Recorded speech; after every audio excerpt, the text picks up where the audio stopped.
Power to the people about to do maintenance. Thank you for tuning into the Two Stubborn Nigerians YouTube channel. Please don't forget to like, comment, and subscribe.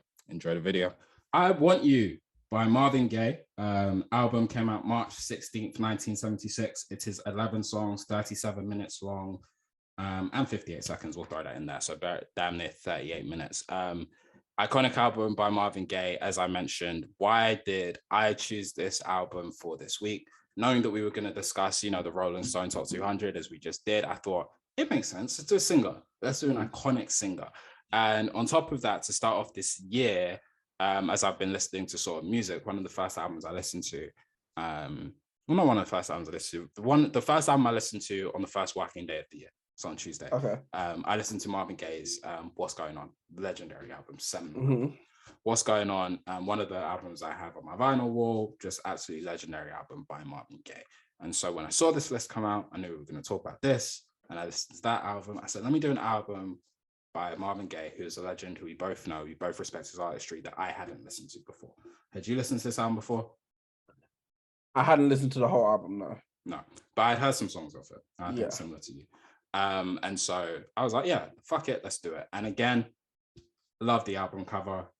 Shades of Cooley High's, not Cooley High, of Camp Lo's album that came out in the 90s, where they copied the style, and other people have done similar too. So an iconic album by an iconic artist, which I really wanted to get to. This album, just to give a little bit of a musical history lesson, followed two of, quite frankly, the greatest and most talked about albums in soul, Motown, R&B history. And as I said, the aforementioned What's Going On, and then even before that, Let's Get It On by Marvin Gaye. So that's what this album was following. You want to talk about pressure? You want to talk about pressure? Shit. On top of that, this follows when he went on, following him and Diana Ross, going on a sold out countrywide, I think maybe even worldwide tour. Just beautiful. So it's just right in the middle of some of the peak years of Marvin Gaye and who he was as an artist. And so we bring it to the floor to all of y'all today.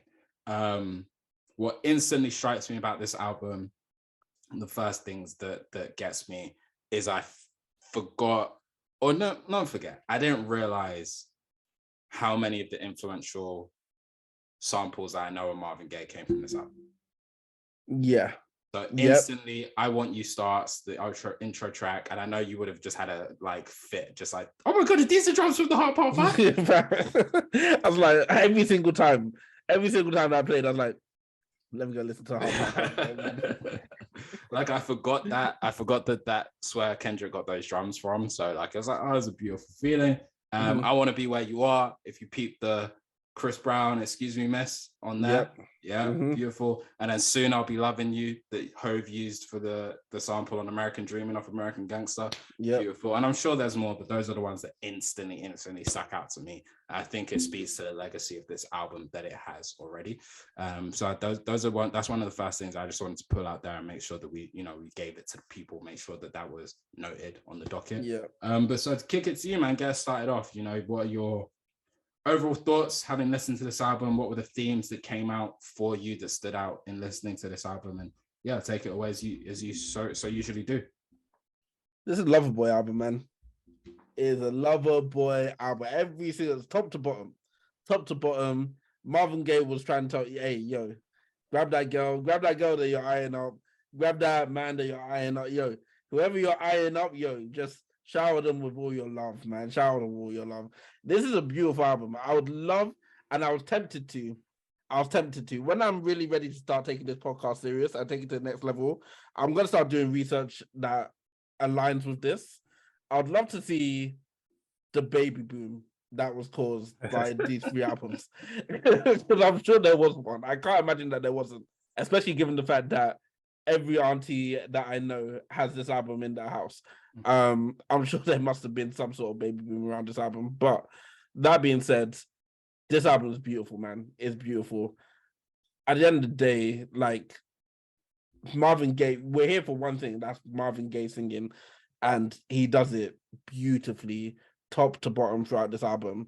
I think the fact that something that I knew it on sort of I knew, how can I put it? I knew to expect it, but I didn't know to expect it until I heard it and was like, oh yeah, obviously, which is this album's all pretty much live instrumentation. And obviously it's live instrumentation, 1976. But obviously when you're going into it, especially coming off of what was an excellent end to 2022, it's like you don't see it coming until you hear it, and then it's like, oh yeah, of course.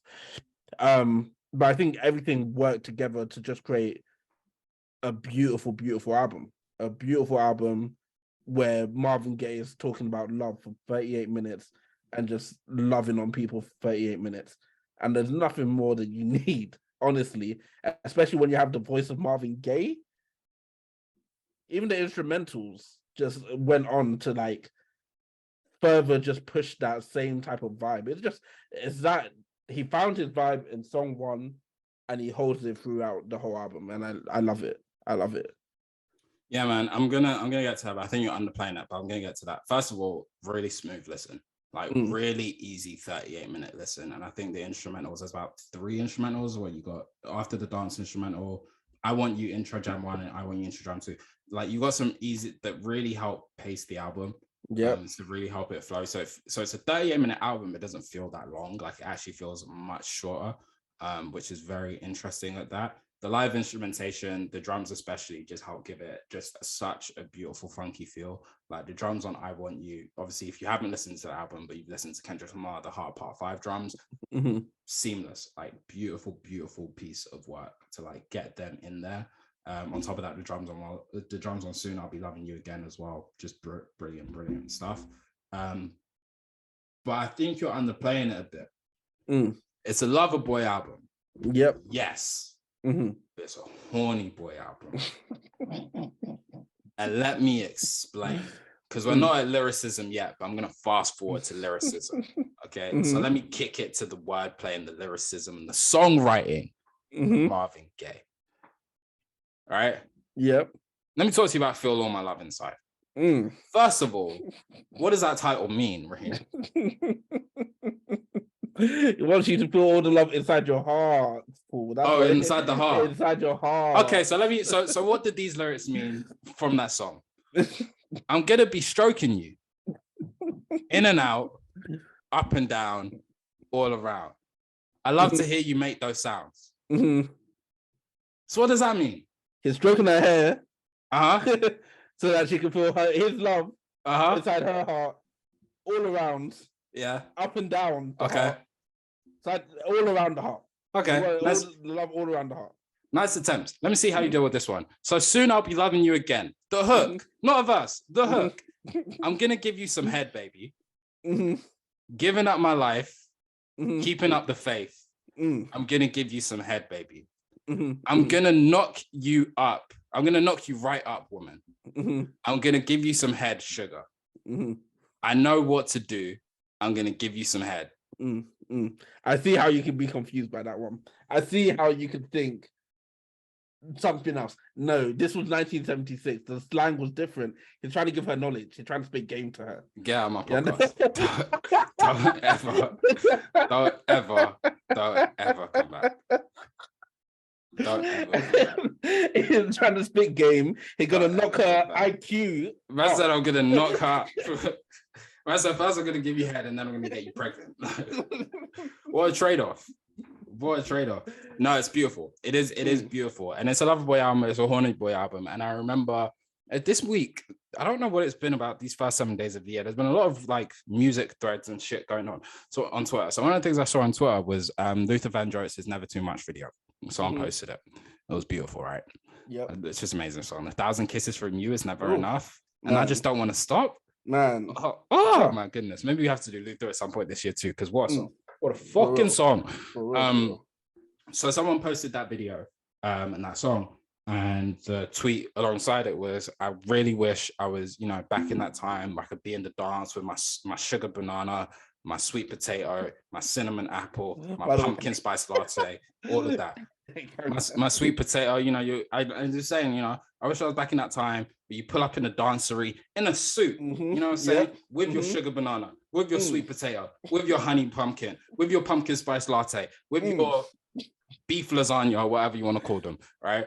And you're gone off the Pablo Escobar and you're just dancing, you're just jigging, you're having a good time, and this is the music in the background. Yep. And this album is part of that vibe. Like, just look at the album cover where the people look at that. That album cover is so beautiful. It's probably one of the most iconic albums. Oh, absolutely. Yeah. Up there with Michael Jackson lying down on the cover of Thriller. Yeah. Like it's different. Like, this is just so beautiful because it just gives you like an essence. It just gives you an essence and a vibe of them like coming together and being present in that moment. And could you just imagine, like, literally, like, could you just imagine walking into the dancery with your significant other who you're supposedly in love with, and fuck being in love with, you're in lust with, and I Want You comes on, man, those drums, man, we're going home. We don't need to be in public no more. But like, that's when you talk about, you know, that video with the two that are dancing that comes around every summer, like, oh, me and Bay. That's the moment. I hope that video deletes itself this year. It won't. Or it'll be replaced by like a white man and a black woman dancing to cuff it. To cuff it. Yeah. To cuff it. Oh my god. I'll delete Twitter that day, you know. 2023 is gonna be a fun year on this podcast, bro.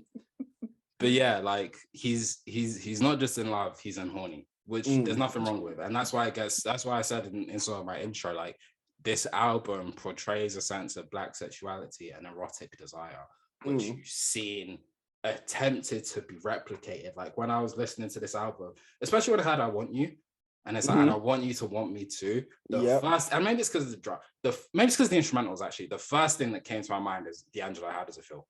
Yeah. Like that level of desire, where like I just need you, and I need you to understand that, like, all of that is what came to my mind. And so that's why when I said like that, we've seen artists have been toiling to replicate this feeling for years and decades. It's a try, because having listened to this album now, I don't know that I've seen an album from a Black artist, a Black singer as well, and especially if I take it to a Black male singer as well, that gives you that same sense consistently throughout the 38 minutes. It's genuinely, I would have to struggle to think of an album like this. Yeah. And maybe it's because the 70s was such a different time. It's funny that you even mentioned D'Angelo, because when this podcast started, it was because I gave the album one more listen. After I listened to the album, I said, you know what I really want to listen to right now? I want to listen to D'Angelo, because that's, in my brain, that's just the next logical place to go. Especially, and it's that you put it perfectly. There's a lot of what you get in this album is a lot of what the neo soul artists of the 90s, of the early 2000s, you hear them trying to recapture that in their albums. And I think D'Angelo is a great example. Maxwell's another great example of it. They just tried to capture it. And shout out to all of them, because I think everyone does a great job of it. Absolutely. But this is just, it's something to hear the original, where it's like, oh man, is this what you guys were on in the 70s? Fair enough. Because every time someone says, oh, I wish I was born in the 70s, I was born too late, this is the era I should have been born in. No, because I couldn't have handled dealing in those racist times, personally. But at the same time, I would have loved to go to the club. Oh my goodness. And then come straight back to my own time era. Yeah. That's what I was saying. If I had a time machine, that's exactly what I'd do. I'd just go to like the black clubs back in the day. Yep. And just get jiggy with my people. Oh man. Oh, imagine a Soul Train line. Woof. To Never Too Much. Oh my god. Yo. Oh my goodness. I'd be cutting out, man. They have to carry me out the place. Yeah. I'll be doing modern dances. They would be I don't 1 million rock. Bro, oh my goodness. This nigga is different.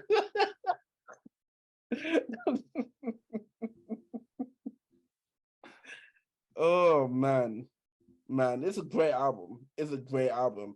And then, just to like reiterate the point, the live instrumentation through this, and I know we're not at the production side of things yet. No, we're there. Take it though. The live instrumentation works so much in favor of this album. And it made me realize, like, we don't have enough of it today. Like, I can't explain it. It's like the drums being actual drums, the keys being actual key, like the way that all these instruments work together throughout. Mm-hmm. The instruments are so good that it's almost like it would have been a crime if we didn't have just straight instrumentals on this album. Mm-hmm. That's how good that they work together. And then to hear Marvin Gaye's voice, which in itself is an instrument. It's an instrument. It's the best instrument on the album. It's like, oh, okay, like the whole album's an instrumental for real. Like, it's crazy. It is crazy. And how can I put it? If you were going to try and express some of the emotions, some of the feelings that were expressed throughout this album with nothing but instruments, that's how I would expect it to sound. Yeah. I think they did it perfectly. I think there's a lot. Like, I think I've been on Twitter too much this week, so there's another Twitter reference coming soon. But if you like look, a lot, obviously on the side, yes, a lot of people have been doing their mood boards. Mm-hmm. Do you see that? No. So basically, sidebar. Some woman must have done a mood board for her 2023. Yeah. A pair of the pictures had this other woman's husband on. It's like shit that she wanted to manifest. I know she's like, I manifested, a happy with a good job, great relationship. And that woman is like, so my husband is your 2023 manifest. Bro, people were dead ass debating whether she was like taking it too far or not. I'm like, my nigga, this isn't just stock Google image picture. Yeah. They could. But anyway, you.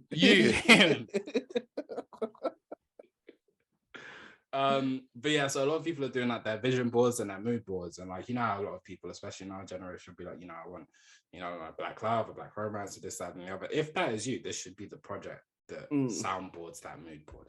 Yeah, because there's so much about this and the way he portrays his affection on this tape, which is different to Let's Get It On, which is key, very important that I put that out there. It's different to Let's Get It On, but it's like still as real. The production adds to that, like the feeling of the drums. I'm gonna keep coming back to the drums. I'm a drummer in my heart, so like the drums throughout this do that. And then, like you say, his voice being the best instrument of all, narrating us through. And I'm 100% with you. I think like more, we don't have enough albums in the modern day that are produced wholly with live instrumentation, for example. But I do think we should, if there's one trend I would love to see, is A, more albums being produced with live instrumentation, and then B, just give me some instrumentals or jam sessions that fit with the theme, because there's a beauty in that. You know what I'm saying? Like, after the dance instrumental, like, is a perfect bridge between Come Live With Me, Angel, and Feel All My Love Inside. And I need to feel that to get me to the next level. Do you know what I mean? On top of it just being a good like album device and breaking up the album. But I think that's so key. So definitely. It's funny, like one of the vibes I get from this album, outside of like the vibe that we're clearly supposed to feel and understand from this album, is the whole thing. And again, it's what makes the album cover even better to me now that I've listened to this album as a whole. The whole thing damn near feels like a group of friends who play different instruments got together and they all just did their thing. And then Marvin Gaye was like, all right, let me sing on this, and sang what he was feeling in that moment. And then, oh, wow, we have an audience, and the audience is that album cover to me. And it's just like that vibe is just caught perfectly. You can, like, the album cover is like, it's not anime, it's like drawing, right? It's but you could picture that being real. Yeah, you could, if that was a photograph, like, you'd be like, like this is exactly what I picture a club scene in 1970s Black America to look like, and this is the exact music that I expect to be playing when they're getting down like that. It's so fun because it's a painting, but in it being a painting, I've never thought of a 20-second scene where I can see. I know what these faces look like. I know how they're dancing. Like, I can see this. Yeah. Like, I can see this guy like in the white shirt, and I know he's sweating. Yep. Oh, like, I know everyone in there sweaty. Bro, Everyone's the sweat, like, and it's like it smells crazy in there. But there's Hennessy pouring, so no one cares. Bam. It smells crazy, but there's nowhere I'd rather be. There's nowhere I'd rather be. It just looks and feels like a fun time. And that's really what a lot of this, that's really what this album is. Honestly, it flies by, and it's a really enjoyable listen. And when you think again about the fact that it followed Let's Get It On and What's Going On, two separate projects in music history that have considerably more critical acclaim than this one, even though this one was 4th on Billboard and does have relatively good reviews across the board. Like, it speaks to the legend that is Marvin Gaye. And it's sad that he was taken from us so young and so early in his career, because you can only imagine what he would have continued to do as music transitioned and phased into something new. Yep. It's really, it's sad, but again, you see someone who maximized their time on this earth. Amazing. It would have been so cool to see, because we've just like gone off about how great the live instrumentation is. It would have been great to also see Marvin Gaye unlimited potential with what you can do. You don't need the greatest drummer in the world, bro. We can just do anything. Like, that would have been crazy. That would have been a joy to watch. But either way, you know, it's beautiful, because whilst he was here, he gave us beautiful, beautiful work, man. And I hope like his life alongside it was as beautiful as the work, man. That's all I can hope. And I mean, some. You know, when you get killed by your dad, I don't know that it can be everything except for the end, man. What do you want me to say? Oh man. Give me your top 3 songs. Top three songs are reverse order. Yes, please. I have to go with I Wanna Be Where You Are. And number 3. I love it. If we're talking drums, if we're talking how he even slides onto the song, ridiculous. The drums are, spoiler warning, every song I'm about to mention, as Paul has been saying all along, the drums are crazy. Just the way that they open up, crazy. But yeah, I Want to Be Where You Are, 3rd favorite song on this album. Since I Had You at number 2. Nice slowed down. I love it. Enjoyed it a lot.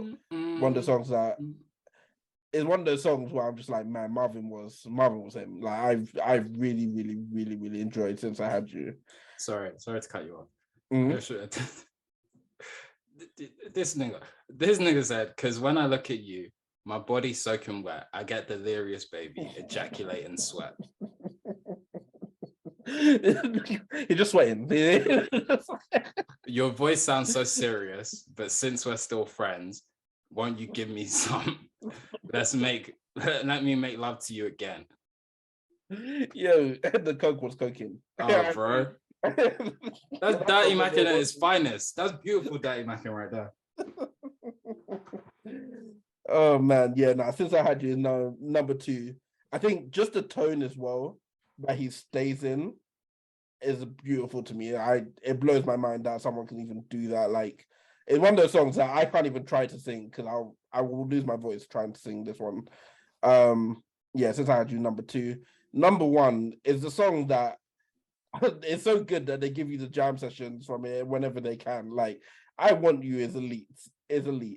It's one of those songs where he's lucky that the rest of this album was as good as it was, because I Want You could have been so great that it overshadowed the rest of the project. It doesn't, but it's that level of good where, wow, once you have I Want You, and you know I Want You is going on the album, the rest of the album has to reach a certain standard for that not to overshadow it.